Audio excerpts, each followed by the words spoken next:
नमस्कार दोस्तों। मैं आज आपको भगवत गीता जी के बारे में एक वाक्य में भगवत गीता का सारांश बताने जा रहा हूँ दोस्तों। जैसे कि आप जानते हैं, भगवत गीता जी का हम 7 दिन का सत्संग कथा पारायण जैसा रखते हैं। बट आप जैसे जानते हैं कि भगवत गीता जी का 18 अध्याय है। उसमें से मैंने हर एक अध्याय में से एक वाक्य निकाला हुआ है जो आपके साथ मैं शेयर कर रहा हूँ दोस्तों। तो जैसे कि आप जानते हैं 18 अध्याय है, ऐसे हम आगे बढ़ते हुए अध्याय 1 में हमें क्या सारांश मिलता है दोस्तों। तो अध्याय 1 जो है वो हमें गलत फहमी सभी दुखों की जड़ है, ये एक सेंटेंस में हमें सारांश मिलता है। तो दोस्तों जैसे आप जानते हैं, गलत फहमी यानी कि हमें आधा अधूरा सुना हुआ बात या तो अधूरा ज्ञान, तो ये जो होता है वो हमें हमेशा दुख देता है। पूरी जानकारी न होने के कारण हम ये दुखों में महसूस करने लगते हैं दोस्तों। तो अध्याय 1 जो है वो हमें ये सारांश देता है। आगे बढ़ते हुए दोस्तों अध्याय 2 में हमें अकेले सच्चे ज्ञान से कठिनाइयाँ हल हो जाती है, यानी कि सिर्फ सच्चे ज्ञान जो होता है उसे कुछ भी समस्याएं हो तो वो हम उसका हल उसमें से निकाल सकते हैं। आगे बढ़ते हुए दोस्तों अध्याय 3 के अंदर हमें निस्वार्थता ही विकास और समृद्धि का एकमात्र तरीका है, ये सारांश मिलता है। निस्वार्थता ही विकास यानी कि हमारा कोई भी विकास में कोई स्वार्थ न हो तो ही वो समृद्धि की ओर आगे जा सकता है। और यही एकमात्र तरीका है समृद्धि के लिए कि हम बिना स्वार्थ को आगे बढ़े और विकास करें। तो आगे बढ़ते हुए दोस्तों अध्याय 4 के अंदर हमें इस कर्म अपने आप में एक प्रार्थना है, यानी कि दोस्तों हम जैसे कर्म करते हैं वो एक अपने आप में प्रार्थना ही है। तो दोस्तों ये सारांश हमें अध्याय 4 में मिलता है। और आगे बढ़ते हुए अध्याय 5 में व्यक्तित्व के अहंकार को त्यागे और अनंत के आनंद में चले, यानी कि हर व्यक्ति में कहीं न कहीं अहंकार छुपा रहता है, उसको हमें त्यागना पड़ेगा। और जैसे ही अहंकार त्याग देंगे तो आपको अनंत के आनंद में चले जाएंगे, यानी कि आपको अपार आनंद होगा। ये सारांश अध्याय 5 हमें देता है। और आगे बढ़ते हुए दोस्तों अध्याय 6 में हमें हर दिन मन को उच्च चेतना से जोड़ना चाहिए, यानी कि अध्याय 6 ऐसा बताता है कि आप कोई न कोई उच्च चेतना यानी कि उच्च बहुत बड़ी आत्मा के साथ आपको मतलब कुछ शक्ति ऐसी है उसके साथ आपको जुड़े रहना चाहिए, ये आपको सारांश बताता है। दोस्तों आगे बढ़ते हुए अध्याय 7 में हमें ये सारांश मिलता है कि जो सीखा है उसका पालन करो, यानी कि हमने जो भी इन भगवत गीता से सीखा है उसका पालन करे, उसमें जो भी दिया है उसको अनुसरे, तो ही आपको कुछ न कुछ अच्छा महसूस हो सकता है दोस्तों। आगे बढ़ते हुए अध्याय 8 आपको ये सारांश बताता है कि अपना प्रयासों का लगातार जारी रखे, यानी कि आप जो भी प्रयास कर रहे हैं, जो भी काम कर रहे हैं उसको लगातार जारी रखे, उसका फल की आशा न रखे। आपको सिर्फ कर्म करते जाना है, आप उसको पीछे न छोड़े, अपने आप को हार मत माने।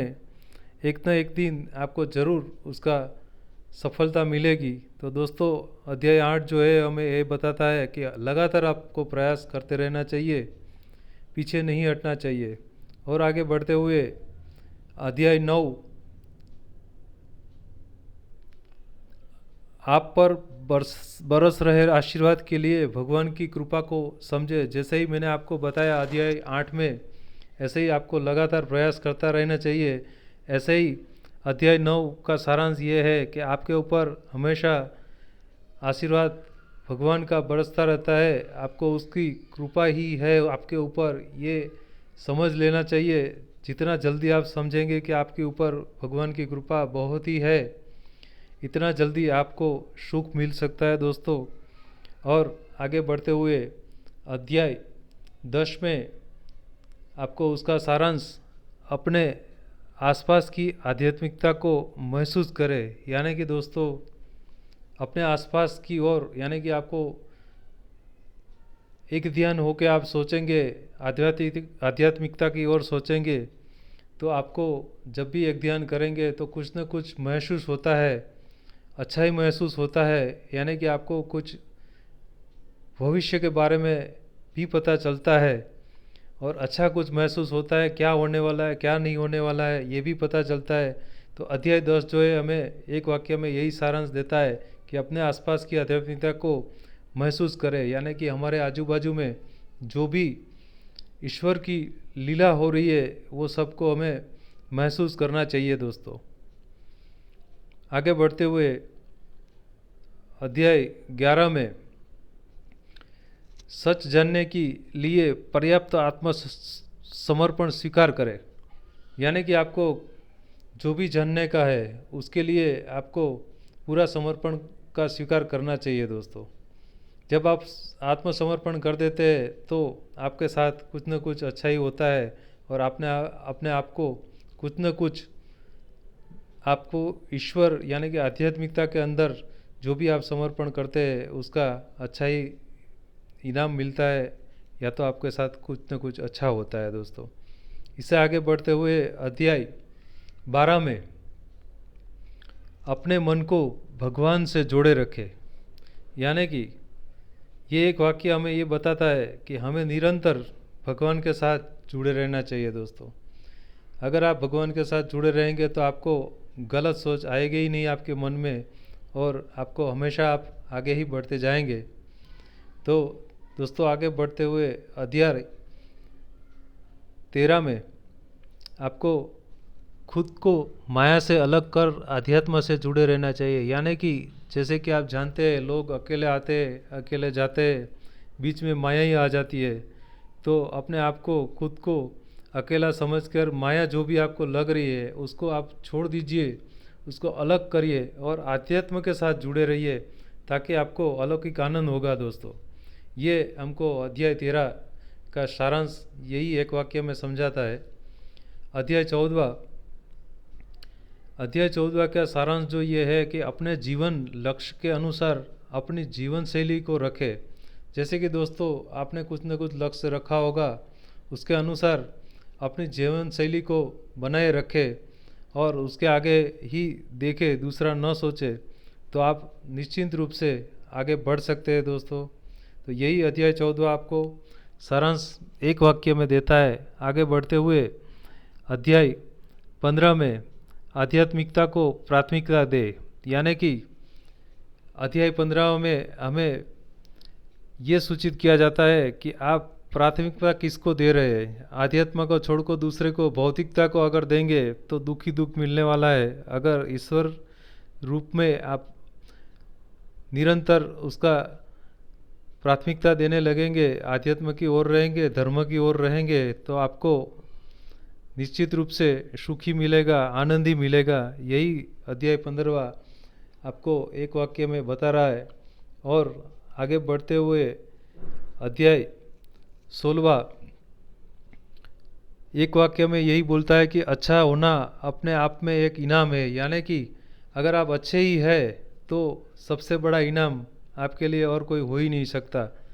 दूसरे के बारे में सोचना छोड़ दीजिए दोस्तों, आप अपने आप में अच्छे हो जाएंगे, पूरी दुनिया अच्छी हो जाएगी। दूसरों को हमें नहीं देखना है, हमें अपना आपको देखना है। जैसे कि आगे का अध्याय में बताया गया था कि आप अकेले हो आए हैं, अकेले जाएंगे, निश्चित रूप से आप आध्यात्मिकता की ओर ही प्राथमिकता दें। ऐसे ही अध्याय 16 में आपको एक वाक्य में यही बताया जाता है कि भाई आप अपने आप में मस्त रहिए, तो अपने आप में ही मस्त रहेंगे और अच्छे रहेंगे तो आपको और दूसरा कोई इनाम की ज़रूरत ही नहीं है, आप खुद ही एक इनाम है। और आगे बढ़ते हुए दोस्तों अध्याय 17 में जो आपको पसंद है उसके बजाय जो सोच है उसे स्वीकार करना ही असली ताकत है।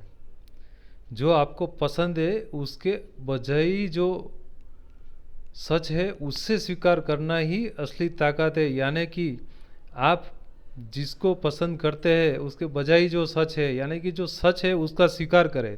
जो आप सोच रहे हैं ऐसा कभी होता ही नहीं है, और जो ईश्वर निश्चित करता है वही होता है। इसीलिए जो हो रहा है उसका स्वीकार करें, यही आपकी असली ताकत बन सकती है दोस्तों। और छेला अध्याय यानी कि 18 अध्याय में आपको जाने दो, आत्मा को परमात्मा से जोड़ने दो, यानी कि सब कुछ छोड़ दो। आप दूसरों के बारे में सोचने की ज़रूरत नहीं है, अपने आत्मा को पहचाने, परमात्मा के साथ जोड़ने की कोशिश करें, तो आप अपने आप में बहुत खूब खुश महसूस करने लगेंगे दोस्तों। तो दोस्तों ये 18 अध्याय श्रीमद् भागवत जी के अंदर से एक सेंटेंस में जो है वो पूरा आप 7 दिन जो करते हैं, पारायण करते हैं, कथा करते हैं, संस्कार महोत्सव रखते हैं, उसमें अगर ये 18 अध्याय में से एक सेंटेंस जो निकाला गया है वो भी आप अगर समझ ले तो आपको बहुत ही अच्छा महसूस होगा। दोस्तों आपने ये मेरा चैनल के ज़रिए अभी जो भी ये सुना हुआ है उसको आप अच्छा लगा हो तो मेरी चैनल को लाइक कर दीजिएगा और उसको सब्सक्राइब कर दीजिएगा और बाजू में दिए बेल आइकन को प्रेस कर दीजिएगा। थैंक यू दोस्तों, धन्यवाद।